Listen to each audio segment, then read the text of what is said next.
జై శ్రీరామ్ అందరికీ నమస్కారం. వెల్కమ్ టు న్యూస్ అఖండ. నేను మీ కస్తూరి శ్రీధర్. మిత్రులారా, డొనాల్డ్ ట్రంప్ ఈ సంవత్సరం ఫిబ్రవరి నెలలో అమెరికా అధ్యక్షునిగా ప్రమాణ స్వీకారం చేసిన దగ్గర నుంచి చైనాను టార్గెట్ చేసుకున్నాడు. చైనా అమెరికాకు అక్రమంగా ఫెంటనిల్ అనేటటువంటి డ్రగ్ ను సరఫరా చేస్తుంది. ఈ ఫెంటనిల్ అనేటటువంటి డ్రగ్ మూలంగా అమెరికాలో చాలా మంది పౌరులు ఈ డ్రగ్స్ కు బానిసలైపోతారు. పైగా ఈ ఫెంటనిల్ అనేది అత్యంత ప్రమాదకరమైనటువంటి డ్రగ్ అన్నమాట. ఈ డ్రగ్ అనేది ఇప్పుడు కొకైన్ పేరు విన్నారా మీరు? ఆ కొకైన్ కంటే 3 రెట్లు ఎక్కువ శక్తివంతమైందంట. అందుకే ఈ డ్రగ్ మూలంగా అమెరికాలో చాలా మంది చనిపోతారు.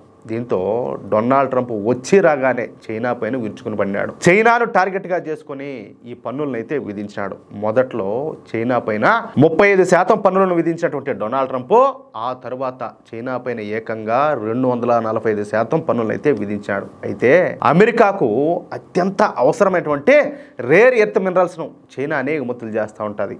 ఈ రేర్ ఎర్త్ మినరల్స్ ద్వారానే అమెరికా వివిధ రకాల ఆయుధాలను, అదేవిధంగా ఆయుధ వ్యవస్థలను, శాటిలైట్లను తయారు చేస్తూ ఉంటది. అయితే ఈ రేర్ ఎర్త్ మినరల్స్ మీద చైనా హవా అయితే కొనసాగుతుంది. ప్రపంచంలోని 70% రేర్ ఎర్త్ మినరల్స్ ను ఈ చైనానే శుద్ధి చేసి వివిధ దేశాలకు అందిస్తూ ఉంటది అనమాట. అయితే డొనాల్డ్ ట్రంప్ చైనా పైన 245% పన్నులు విధించడంతో చైనా కూడా అందుకు కౌంటర్ గా ఈ రేర్ ఎర్త్ మినరల్స్ ను అమెరికాకు ఎగుమతులు చేయడం ఆపేసింది. కానీ ఈ రేర్ ఎర్త్ మినరల్స్ లేకుండా అమెరికా బతకడం అనేది చాలా కష్టమైన పని. ఎందుకంటే మనం ఇందాక చెప్పుకున్నట్టుగా ఈ రేర్ ఎర్త్ మినరల్స్ ద్వారానే అమెరికా వివిధ రకాల ఆయుధాలను, ఆయుధ వ్యవస్థలను, అలాగే శాటిలైట్లను తయారు చేస్తూ ఉంటది. దీంతో చైనా అమెరికాకు ఈ రేర్ ఎర్త్ మినరల్స్ ఎగుమతులు నిలిపేయడంతో మళ్ళీ డొనాల్డ్ ట్రంప్ వెనక తగ్గి చైనా పైన విధించినటువంటి ఈ 245% పన్నులను రద్దు చేశాడు. అంటే తప్పనిసరి అన్నమాట, గత్యంతరం లేక. కానీ చైనాను ఇరుకుని పెట్టడానికి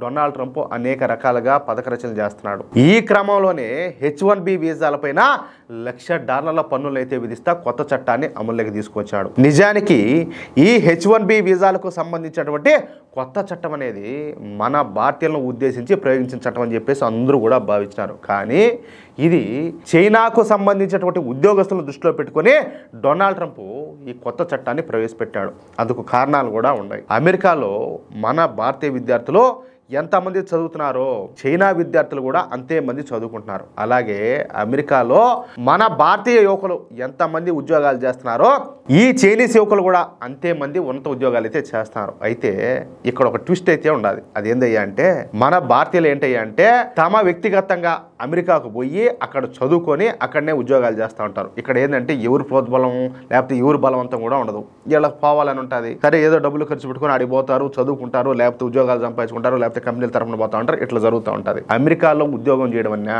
అమెరికాలో చదువుకోవడం అన్నా మన భారతీయులు గర్వంగా ఫీల్ అవుతూ ఉంటారు అనమాట. అంతే దూర పనులు నూలుకున్నట్టు నిన్న కూడా ఒక న్యూస్ చూశాను నేను. అమెరికాలో ఒక వ్యక్తి అకారణంగా మన భారతీయుడిని కాల్చి చంపేశాడు. పాయింట్ బ్లాక్ లో గన్ పెట్టి. ఏం చెప్పాలా, ప్రతిరోజు కూడా జరుగుతూనే ఉన్నాయి. కానీ మన వాళ్ళకు అమెరికా అంటే మోజ్ అయిపోయా. అది విషయం. ఇది మన వాళ్ళు ఎవరికి వాళ్ళు తీసుకునేటటువంటి నిర్ణయం. మన వాళ్ళ మీద బలవంతం అనేది ఉండదు. వీళ్ళు ఇష్టపడి వీళ్ళు పోతా ఉంటారు. కానీ చైనాలో మాత్రం అలా కాదు. ఈ చైనీస్ కమ్యూనిస్టు ప్రభుత్వం ముందుగా ఈ చైనాలో ఉన్నటువంటి తెలివైనటువంటి విద్యార్థులను గుర్తించి వాళ్ళకు ప్రత్యేకంగా ట్రైనింగ్ ఇస్తుంది. వాళ్లకు ఇంగ్లీష్ భాషను నేర్పిస్తారు. ఆ తర్వాత వాళ్ళను తమ సొంత ఖర్చుల మీద అమెరికాకు చదువుకోవడానికి పంపిస్తారు. ఎవరు డబ్బులు చైనానే పెడతారు అనమాట వాళ్ళకు చదువుకోవడానికి కూడా. ఇక అక్కడ చదువుకున్నటువంటి చైనీస్ విద్యార్థులు అమెరికాలోనే అతి పెద్ద సంస్థల్లో లేదా అమెరికన్ పరిశోధనాశాలల్లో రీసెర్చ్ స్కాలర్స్ గా పనిచేస్తారు. అర్థమైందా? ఇక అమెరికన్ పరిశోధనాశాలల్లో ఈ రీసెర్చ్ స్కాలర్స్ గా పనిచేసిన తర్వాత అక్కడ నాలెడ్జ్ను సంపాదించుకొని టెక్నాలజీలను అందిపుచ్చుకున్న తర్వాత చైనా వాళ్ళను మళ్ళీ చైనాకు పిలిపించి చైనాలో పరిశోధనాశాలను నిర్మించి అమెరికాలో చదువుకున్నటువంటి తమ చైనీస్ రీసెర్చ్ స్కాలర్స్ చేత ఆ పరిశోధనాశాలల్లో వివిధ రకాల ఉత్పత్తులను అయితే తయారు చేస్తా తమ దేశంలో టెక్నాలజీని అభివృద్ధి చేసుకుంటూ ఉంటుంది. ఇది చైనా ఆడుతున్నటువంటి ఒక గేమ్ అన్నమాట. అంటే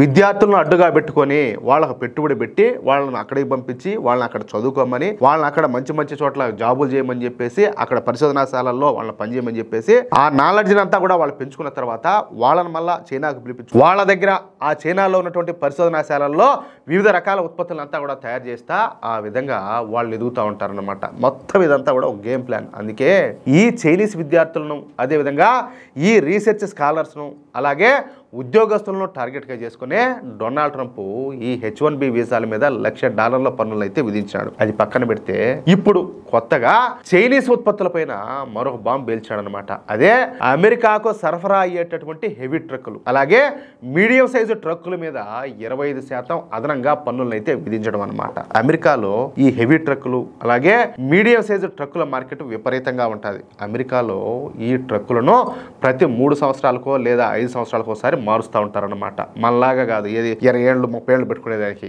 దీని మూలంగా అమెరికా ప్రతి సంవత్సరం కూడా కొన్ని లక్షల సంఖ్యలో వివిధ రకాల ట్రక్కులను దిగుమతి చేసుకుంటా ఉంటుంది. అయితే అమెరికాకు ఈ ట్రక్కులను ఎగుమతులు చేసే ప్రధాన దేశం ఏదైనా ఉంది అంటే అది చైనానే నేరుగా అమెరికాకు కొన్ని లక్షల సంఖ్యలో ఈ హెవీ ట్రక్కులను అదేవిధంగా ఈ మీడియం సైజు ట్రక్కులను ఎగుమతులు చేస్తూ ఉంటుంది. అంతేకాకుండా ఈ ట్రక్కులకు సంబంధించినటువంటి విడి భాగాలను కూడా చైనానే అమెరికాకు ఎగుమతులు చేస్తూ ఉంటుంది అనమాట. అందుకే డొనాల్డ్ ట్రంప్ తెలివిగా అమెరికాకు ఎగుమతి అయ్యేటటువంటి ఈ హెవీ ట్రక్కులు అదేవిధంగా ఈ మీడియం సైజు ట్రక్కుల పైన ఏకంగా 25% పన్నులు అయితే విధించాడు. వీటి మూలంగా చైనా అయితే భారీగా నష్టపోనుండాలి. సంవత్సరానికి $100 బిలియన్ పన్నులను అమెరికాకి అయితే కట్టాల్సి వస్తుంది అనమాట. అంటే సంవత్సరానికి చైనా దాదాపుగా 9 లక్షల కోట్ల రూపాయల నష్టాలను చవిచూడాల్సి వస్తుంది. ఇక ఫైనల్గా వచ్చే నెలలో ఈ అమెరికా చైనా పైన పెద్ద మొత్తంలో పన్నులంతా కూడా విధించనున్నదంట. ఆ కొత్త పన్నులు గనక అమల్లోకి వస్తే